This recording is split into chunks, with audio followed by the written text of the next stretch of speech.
मला हाच नट पाहिजे, मला तोच नट पाहिजे, मग किरण माने असाच असेल, मग तो अमुक तसाच असेल, मलाच घ्या असं नाही. पण एक कायम कम्फर्ट झोन बघितला जातो, ज्याच्यामुळे मराठी पुढं जात नाही. मराठी इंडस्ट्री अजिबात पुढं जात नाही. मराठी इंडस्ट्री आपल्याकडं अत्यंत चांगले रोल अत्यंत थोकरट नटांना दिले गेलेले आहेत, का तर तो माझा मित्र आहे म्हणून.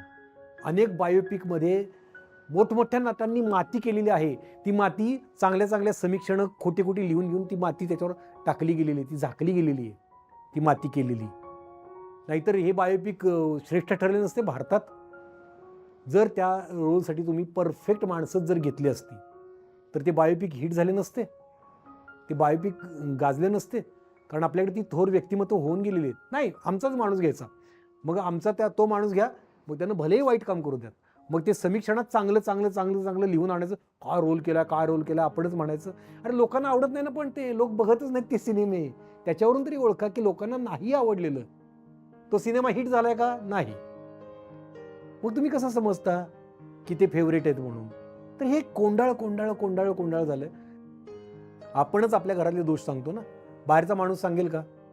तर मी त्यामुळे सांगतोय की हे मराठी इंडस्ट्रीतली लॉबी जी आहे ना, हा प्रकार बंद झाला पाहिजे. तर मराठी सिनेमा बघा कुठल्या कुठं जातोय.